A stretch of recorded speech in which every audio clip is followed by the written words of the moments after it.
Buenas tardes, muchas gracias por su sintonía. El programa de hoy se lo vamos a dedicar a Virginia Pérez, una amiga que siempre nos ve aquí y le interesan mucho los programas de nuestro invitado de hoy, que es el doctor Mejía. Bienvenido, doctor Mejía. Oye, muchas gracias, Luis. Doctor, cuando usted y yo tratamos de ver de qué vamos a hacer el programa, siempre buscamos temas que estén ardientes o estén en el del momento.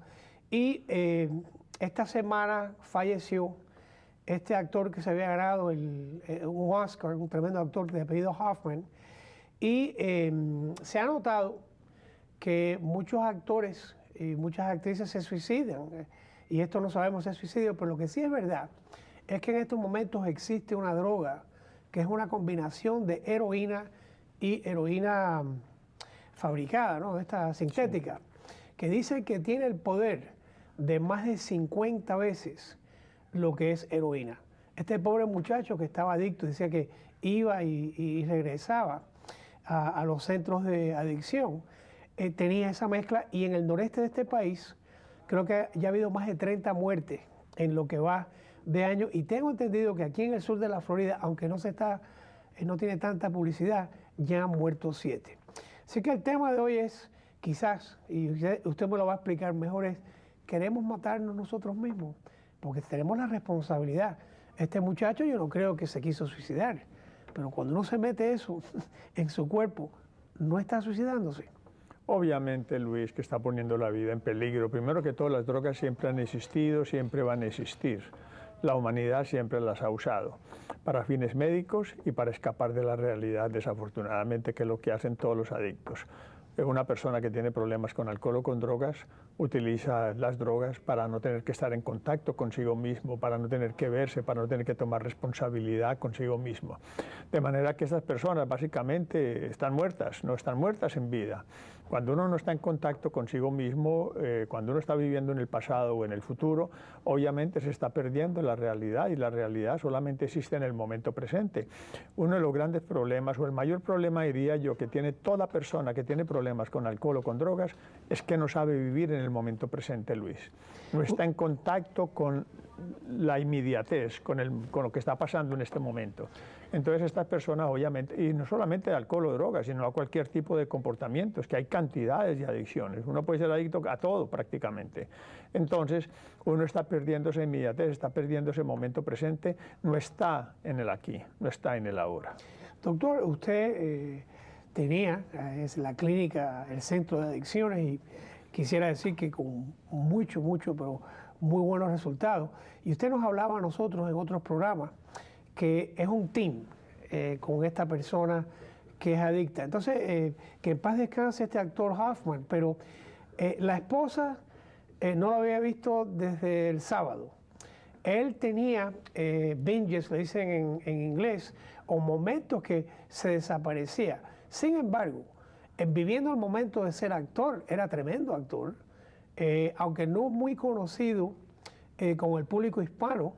La mayoría de los actores y actrices que hoy en día son miembros de la academia le tenían un gran respeto. Él era una de estas personas que ganó Oscars, ganó Emmys y ganó por Broadway, muy completo. ¿Qué pasa? Que nada más que puede vivir ese momento en el presente y el resto del tiempo se está matando. El problema con las personas que están en este mundo de la farándula y de los deportes es que sienten una gran presión, Luis. Es una gran presión, primero que todo, a competir, a ser los mejores, a tener éxito. En otras palabras, a vivir de metas, a vivir en el futuro constantemente. Entonces, ¿en el futuro o en el presente? En el futuro. Porque están pensando lo que van a lograr. Exactamente, lo que se va a alcanzar, el éxito, mantener el éxito, lograr el éxito, ser el mejor, ganar los Óscares, ganar todos estos premios, ganar dinero. Entonces imagínate la presión tan horrible en que estas personas están cargando constantemente consigo mismos. La sociedad les exige también, la sociedad les demanda. ¿Por qué? Porque la sociedad desgraciadamente considera héroes a todas estas personas que alcanzan este tipo de éxitos. No se considera un héroe a una persona que está en contacto consigo misma, que sea consciente, que viva en el ahora, que sepa amar, que sepa tener pasión, que sepa mirar la belleza. No, estas personas no las admiramos. Admiramos a las personas que alcanzan algo, porque vivimos en una sociedad que está orientada en el hacer y en el tener, no en el ser ellos mismos. Vamos a hablar de los trabajos que se publican. Hace muchos años un doctor de apellido Álvarez publicó un libro que se llamaba El Dios que fracasó. Y él había hecho un estudio de las personas que se suicidaban en Londres tirándose al río Támesis. Y decía que, o el estudio encontró que las personas que se suicidaban porque tenían grandes cantidades de deuda iban directamente para abajo y que no peleaban la muerte, que más o menos ya querían morir. Sin embargo, las personas que se tiraban al río por cuestiones amorosas, decía el estudio, se les veía que hasta el último momento las uñas de las manos estaban tratando de salvarse. La persona que está enamorada está viviendo cuando va a suicidarse en el futuro, en el pasado o en el presente, que no es real. Y la persona que se está suicidando porque tiene deuda está viviendo porque no tiene futuro y no puede con el presente, ¿no? ¿Cómo cuajamos eso? El estudio es viejo, porque usted en los años 70 o 80, pero quizás sea indicativo o no es indicativo de la vida que tenemos hoy. Bueno, sí, tiene sentido el estudio, primero que todo, porque cuando uno depende de factores económicos para uno poder sentirse bien y uno pierde todo lo que tiene y volver a recuperarlo es casi imposible. En el mundo en que vivimos, obviamente. Y eso incluye familia también, ¿eh? Porque hace poquito, que en paz descanse, un colega nuestro se suicidó y dejó una nota que no se ha hablado de ella, pero cuando la policía dijo que era suicidio, se había separado la señora, se habían llevado a los niños. Vaya, uno puede deducir que quizás esa fue la motivación. Pero si miramos la raíz de todo esto, la esencia de todo esto, nos damos cuenta que son personas cuya autoestima, cuyo bienestar, cuya satisfacción, cuya felicidad depende de cosas externas. Depende bien sea de factores económicos, como en las personas que me hablaste, o depende también de otras personas. Si otra persona me quiere, si otra persona está ahí para mí, yo estoy bien. En el momento que esa persona no esté ahí para mí, pues obviamente intento suicidarme porque no quiero experimentar ciertas emociones como el abandono, como el rechazo, como la soledad. Doctor, si te das cuenta, es una evasión total. Voy a ir al reciente caso de esta cuestión de la operación de sexo, pero la persona que se suicida por esos momentos, por esas razones de que lo dejan de querer o algo, está castigando a su pareja, está castigando a la sociedad al castigarse a sí mismo. En algunos casos, obviamente. Básicamente el suicidio, siempre lo he dicho, es un crimen de violencia. Camus decía que era el único acto real que podía hacer, aunque de violencia. Sí, la última alternativa, porque después ya no hay más alternativas. Pero en ese momento la cabeza de esa persona, pues obviamente sí, en algunos casos puede querer castigar a las otras personas, castigarse a sí mismo. La mente inventa cantidades de razones, por eso es que todo el problema está en la mente. La mente es la que lleva a una persona a suicidarse. Las ideas de suicidio prácticamente han pasado por casi todo el mundo en la cabeza. Casi todas las personas en algún momento en su vida piensan al menos en no existir más, en no seguir viviendo, que qué bueno morirse. Esas ideas pasan. El problema es que con la gente que no sabe vivir, que no sabe cómo tratar con la vida, que sufren de alexitimia, que no están en contacto con sus emociones, que no saben relacionarse con su mente, ni con sus emociones, ni conocer la loca de la casa o ese potro indomable que hay dentro de cada uno de nosotros, es como una llama. Imagínate esto, la mente es como una llama, el pensamiento es como una llama. La llama obviamente nos sirve, tiene mucho uso, para calentar, para una chimenea, produce energía, todas estas cosas, pero la llama hay que vigilarla. Hay que ser testigo de la llama constantemente. Así es el pensamiento. Tenemos que ser testigos del pensamiento constantemente, porque el pensamiento nos sirve para algunas cosas, pero para otras nos destruye. Estas personas que recurren al suicidio son devorados por su propia llama. Su propia llama, su propia mente los convence de que no hay alternativas, de que no hay manera, que no van a salir adelante, que esa persona nunca va a regresar con ellos, y entonces recurren al suicidio para evadir cualquier situación un poco dolorosa o muy dolorosa, y a esto le agregamos la depresión, que muchas veces es ir dirigida contra sí mismo, y le agregamos también el alcohol o las drogas. Y el castigo quizás a la persona que le manda la carta a sus seres queridos y le dice por culpa de ustedes. Doctor, en la ley, a mí me han dicho, doctores así como usted, que cuando la gente se trata de cortar las venas, hay muchas personas que se la cortan alto. Y que ustedes inmediatamente saben que la persona que está haciendo eso no se quiere suicidar. El que se quiere cortar las venas, se corta las venas. El que lo hace alto, dicen que es porque quiere algún tipo de atención. ¿Qué causa que un ser humano haga eso para tener atención? Muy sencillo, sí. La mayoría de estas personas en realidad no se quieren suicidar, pero muchos de los accidentes ocurren por sí, intentos sin queriendo, como pasó con querer este llamar joven. la atención, exactamente. Y desgraciadamente eso pasa muy frecuentemente. Sí, y lo vemos muy frecuentemente los terapeutas, en terapias de grupo, en terapia individual, los pacientes que salen de una sesión y se van para un baño y empiezan a cortarse. En realidad lo que están es tratando de sentir. Muchas veces están bloqueados, no sienten ninguna emoción, sufren de una especie de comportamiento, personalidad esquizoide o están muy deprimidos y ellos están ansiosos por sentir algo. Y en vista de que no sienten algo, pues recurren a esto tratando de sentir algo. Cuando ven la sangre, cuando se cortan, entonces buscan atención o buscan ayuda también. De manera que sí, es muy frecuente en estas personas, pero de nuevo, ocurren accidentes. Esta persona obviamente en su búsqueda de atención, que es lo que hacemos la mayoría de los seres humanos. La mayoría de los seres humanos estamos buscando atención constantemente. Casi todo lo que hacemos, o lo que hacemos todo, es buscar atención. Nuestros trabajos, nuestras ansias de poder, de prestigio, de fama, de amor, de todo, es la búsqueda de atención. ¿Por qué buscamos tanta atención? Porque no sabemos vivir con nosotros mismos la mayoría de las personas. Antes del caso que está reciente, quisiera hablarle de dos casos para que me dé su opinión. Tim Considine, creo que era el actor, que se ahorca tratando de conseguir un high sexual él mismo. Y no sé si se acuerda aquel muchachito en Nueva York que durante el acto sexual con la novia la empieza a ahorcar porque dice que ella iba a tener más éxtasis de esa manera. ¿Eso es enfermedad, locura? ¿Qué es eso, doctor? Bueno, hay una creencia, parece ser cierta, ¿no?, de que se alcanza cierto éxtasis cuando se está ahorcando una persona. Vaya, eso especialmente en actos sexuales, obviamente. Vaya, hay que tener, pero yo creo que la caja de bola no está trabajando. Pero es que la caja de nosotros casi nunca trabaja, ¿no? Es que casi todo lo que hacemos en la vida es un riesgo, ¿no? Hasta salir a la calle, manejar hasta el un violador 31 de diciembre. El violador que se mató, el de Chicago, la manera que se ahorcó, al principio, decían que quizás él estaba haciendo algún tipo de acto sexual, tan absurdo como parezca esto, o por lo menos eso fue lo que dijo la gente de la prisión, ¿no? El problema es este, ¿no? Y es que, ¿por qué tenemos que recurrir a este tipo de comportamientos? ¿Qué es lo que nos lleva a recurrir a este tipo de comportamientos? Doctor, hay poesías que dicen, yo me muero si no estoy contigo. Así es, sí. No aprendí a vivir hasta que te conocí. De Manzanero. No, y hay una famosa poesía, yo recuerdo, la leí yo cuando yo estaba jovencitico, ¿no?, que decía que quisiera tenerte entre mis brazos y besarte como nunca hombre alguno te ha besado, después rodear tu cuello con un cordón de seda y apretar bien el nudo para que nadie jamás pueda poner los labios donde los puse yo. Este es un ejemplo de posesividad, pero fíjense obviamente. Cómo nos acordamos, porque ahora hablo de esa canción de los Beatles que se llama Run for Your Life.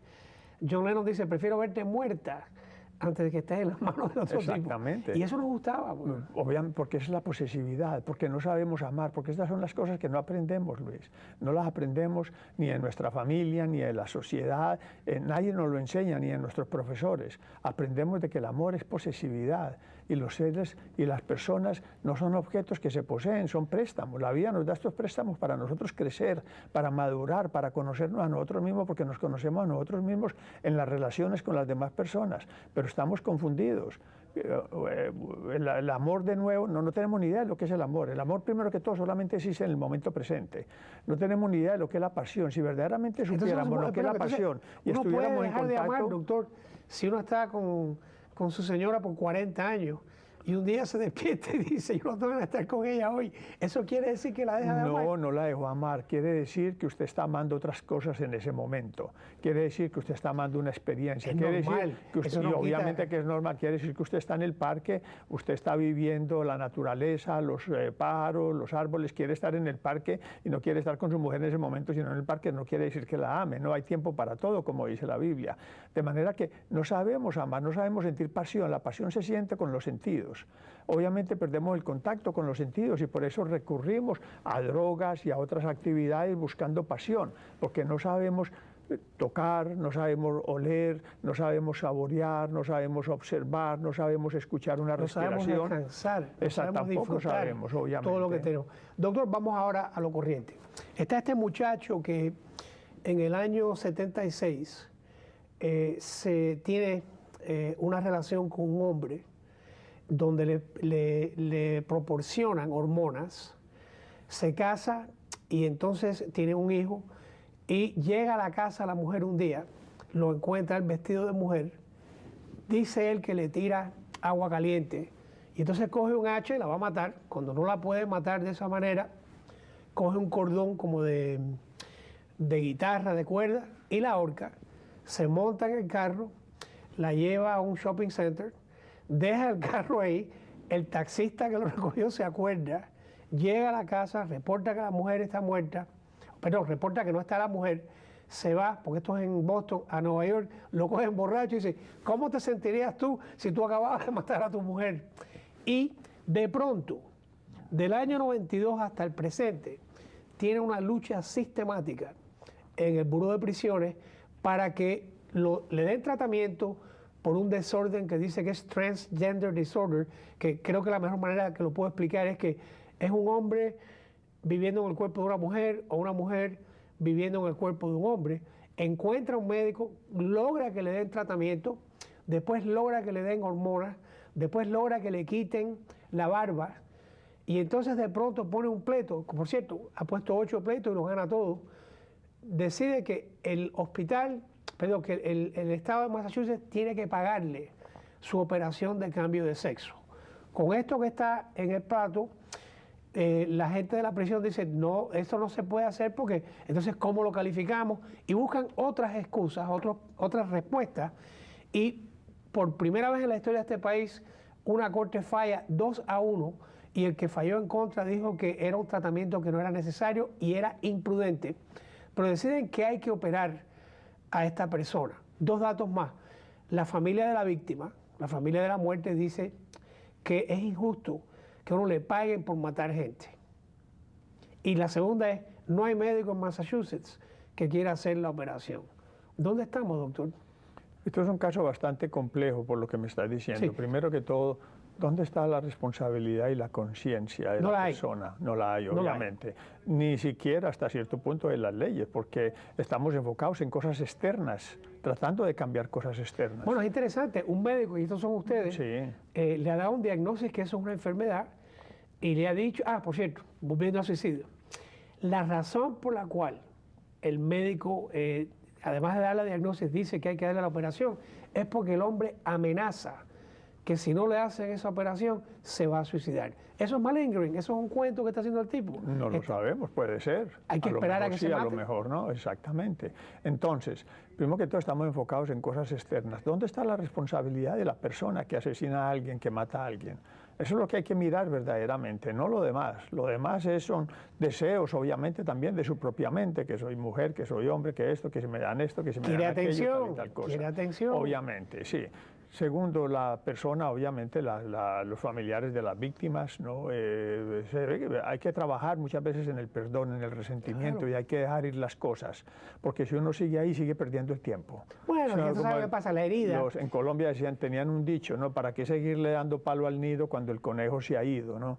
De manera que ahí nos antiguamente utilizaban. Acuérdese que una cosa que pasó en el año 90, ahora 30 años después... Es una memoria. Vuelve, pero es que vuelve Es un recuerdo. Pero la responsabilidad es de uno, ya pasó hace muchos años, no estoy tratando de ser inhumano, pero ¿para qué seguir amargándonos la vida con algo que pasó hace 20 o 30 años? Es un pensamiento nada más, que nos atamos a ese pensamiento, nos aferramos a ese pensamiento y utilizamos hasta el nombre de la justicia para seguir aferrados a ese pensamiento. ¿Qué puede ser ese pensamiento? No sé, a lo mejor la persona no puede vivir en el presente, tiene dificultad de vivir en el presente, a lo mejor es venganza, a lo mejor es resentimiento, a lo mejor es ira, pero todo esto nos hace sufrir, Luis. Entre más nos aferremos a la ira y a la venganza y al resentimiento, más sufrimos. Voy a volver porque acaba de mencionar usted una palabra muy legal.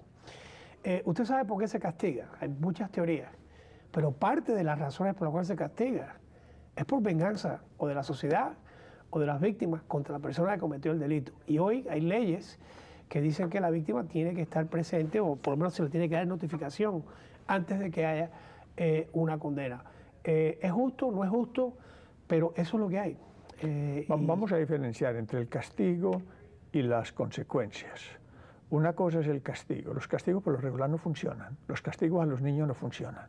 Los padres creen que la tienen que cárcel, castigar en teoría, a los niños para que teoría, funcione. no funciona, doctor. No funciona. La gente sale no. peor de la cárcel. Obviamente, la gente sale con más ira, con más rabia, y fuera de eso los castigos los hacemos con ira. Fíjate, verás que el abuso entre los niños de los papás es cuando el papá reacciona con ira, el papá lo justifica y el papá cree que es para enseñarle a los hijos. Pero eso es absolutamente falso. O la mamá, doctor. Yo tuve una vez una clienta que le caía a pecherazos a los hijos. Y cuando le digo, mire señora, esa no es una conducta apropiada, dice, pero mira, mis padres me hacían eso a mí, mira qué bien yo salí. Está haciendo lo mismo, bien no está, porque mire que está haciendo lo mismo, está siendo violenta con sus propios hijos. Yo creo más bien es en las consecuencias. Y las consecuencias es que si matamos a alguien, que si robamos, que si asesinamos, lo que sea, vamos a sufrir las consecuencias. Doctor, es nuestra responsabilidad, ya sabemos, y si la persona aprende a ser consciente en la vida, se da cuenta de cuáles son las consecuencias de su comportamiento. Ahora, lo importante no es dejar de hacer las cosas por miedo a las consecuencias. Eso es lo que hacemos por lo regular, no hacemos algo por miedo a las consecuencias, eso es una reacción, eso es un pensamiento. Lo importante es poder verdaderamente nosotros crecer y darnos cuenta y ponernos en contacto con nosotros y tomar conciencia de que si matamos a alguien, estamos acabando con la vida de otra persona y con la vida nuestra. O sea, verdaderamente no estamos amando, verdaderamente no tenemos compasión, verdaderamente no tenemos, no somos benevolentes con las demás personas cuando estamos haciendo eso. Es muy interesante lo que dice usted, doctor, y ustedes han creado el término psicópata también. Pero usted sabe que mucha gente en el público dice que el problema que tiene nuestro sistema penal somos usted y yo, que no creemos que la persona se le debe dar un castigo que demuestre la retribución que la sociedad da en contra de esa. Cuando a mí me dicen eso, yo siempre digo, bueno, es que usted nunca ha tenido un familiar que lo han acusado. Cuando uno conoce el reo, cuando uno conoce el caso, a veces no, muchas veces uno se da cuenta que es que no hay castigo que proteja a la sociedad de la manera que uno quisiera. ¿Cuál es el texto de ustedes? Son las consecuencias. Para explicarte esto bien, fíjate, verás. Sí, las consecuencias las tiene que sufrir una persona, de nuevo. Usted cometió un crimen, tiene que sufrir las consecuencias, tiene que ir a cárcel o lo que sea, ¿no? Pasa lo mismo que con los problemas y los retos. Cuando hay un problema, nos enfrascamos en el problema y sufrimos y le damos vuelta al problema y rumiamos acerca del problema y todas estas cosas. Pero si cogemos un problema y lo convertimos en un reto, el problema dejó de ser problema porque se convirtió en un reto que vamos a resolver. Lo mismo pasa con las consecuencias. El castigo es darle a otra persona y darle, y la persona no va a cambiar. Pero cuando hay consecuencias, pone a la persona a pensar, pone a la persona a darse cuenta, pone a la persona a tomar responsabilidad por sí misma. Se nos está acabando el tiempo, pero mire, doctor, mucha gente buena en muchas sociedades han tratado de castigar. Yo me recuerdo cuando yo estaba empezando la escuela de Derecho, decían, el lugar para ser preso es Suiza, porque en Suiza lo que te hacen es trabajar y es una cosa buena. Y sin embargo, durante el tiempo que he sido abogado, en Suiza hay un problema de drogas que no se puede controlar. En Holanda trataron de legalizar el consumo de ciertas drogas y ha sido un desastre total. Y entonces, con eso como referencia, en el estado de la Florida, en estos momentos, del 80 al 90 de la población en las encuestas están a favor de que se legalice la marihuana. Es que ya no tenemos una brújula o un centro de lo que está bien y lo que está mal. Es que estamos buscando donde no es, Luis. No estamos mirando la esencia del problema. Las personas consumen drogas, las personas se vuelven adictas, es porque no saben vivir, porque están aburridas, porque no saben cómo tratar con sus propias emociones, porque los suicidios bajo el efecto de las drogas ocurren precisamente por eso, no, y las muertes porque no sabemos amar, porque no sabemos divertirnos verdaderamente, porque no estamos en contacto con nosotros mismos, porque no somos honestos con nosotros mismos. Por eso la gente utiliza alcohol o drogas, como dije en un principio, porque no saben vivir en el momento presente. En este momento, doctor, en ciertos nightclubs o en ciertos sitios de salida nocturna, yo he tenido clientes que están usando una pastilla que le dicen manslaughter. Manslaughter legalmente es te mato sin tener cuidado. Y esa es la pastilla que está de onda con mucha juventud. En otro sitio que fui a un programa el otro día, me dieron el dato que aquí en el sur de la Florida la marihuana sigue siendo la droga de preferencia, pero ha habido muertes con esto, donde murió este muchacho Seymour, con esa mezcla de heroína. La pregunta es injusta para usted, pero ¿se debe legalizar para que sea el gobierno que lo atienda a uno? La legalización no va a resolver nada. Lo que se debe de hacer es enseñarle a los niños a vivir la vida conscientemente. Pero siguen las drogas, doctor. Las drogas van a existir, van a existir. Algunas crecen hasta de forma natural, ¿no? En los campos, en las montañas, Sí. lo que sea. Las drogas no van a dejar de existir. ¿Por qué? Porque es la misma avaricia, es la misma codicia del hombre que no aprendió lo que lo lleva a producir drogas, lo que lo lleva a ganar dinero, lo que lo lleva a aprovecharse de las demás personas, obviamente de la adicción de los demás, para poder conseguir más, para poder alcanzar más. De manera que todo esto es una combinación total, pero la solución es o no la queremos ver, o no tenemos la capacidad de verla, o lo que sea, es empezar desde abajo, empezar con los niños y empezar también con los adultos a vivir la vida más conscientemente. Nos queda poco tiempo y quería decirle, doctor, que en ese país que esté, o ese pueblecito que tenemos nosotros mítico, usted ahora en estos momentos va a estar en cargo de las leyes penales, y entonces le digo que en el libro El Dios que murió, la pena en Inglaterra, cuando uno fracasaba suicidándose, era la pena de muerte. ¿Eso sería así en ese pueblo mítico que tenemos nosotros? No, y la iglesia también, las personas que se suicidaban pues iban al limbo según se entendían, ¿no? Y sí, muchas tenían la vida veces no podían ser enterrados en cementerios, ¿no? De manera que sí, en realidad, no, ¿por qué? Porque no comprendemos, porque no entendemos. Hasta que no nos comprendamos a nosotros mismos no vamos a entender qué hay en la cabeza de otra persona que se quiere suicidar.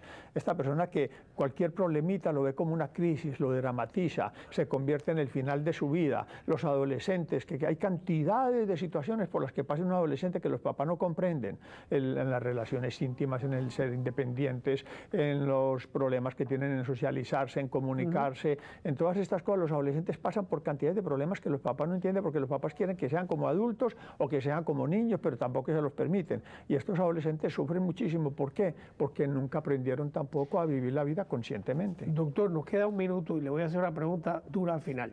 Quiero dar las gracias a Al, a Ricardo, a Mike, a Marco, a Kerry, a Alexi, a John, a Susan, a todo el grupo aquí que me ayuda con el programa, incluyendo a mi hija. Y ahora viene la pregunta de los 64,000 pesos. No, ya debe ser de más. ¿Se legaliza el uso de la droga o no? Se legalice o no se legalice, va a resolver el problema. No va a resolver. No va a resolver el problema, obviamente. Yo creo que sí, eventualmente la legalizarán, ¿no? Pero no va a resolver el problema. Y desgraciadamente eso ocurre, que si es legal, que si no es legal, cuando en realidad cada uno de nosotros somos responsables de qué es lo que nos metemos a la boca, de qué drogas utilizamos, de qué es lo que comemos, de si comemos comida chatarra o comemos comida saludable, de qué es lo que hacemos. Cuando verdaderamente comprendamos eso, que cada uno de nosotros es responsable, es cuando va a empezar el cambio. Doctor, muchas gracias. El programa con usted es el programa que más me gusta hacer porque nunca sé lo que va a pasar y siempre pasa el tiempo rápido. A ustedes muchas gracias por ver el programa y esperamos que la semana que viene tengamos un programa que sea de su agrado. Buenas tardes.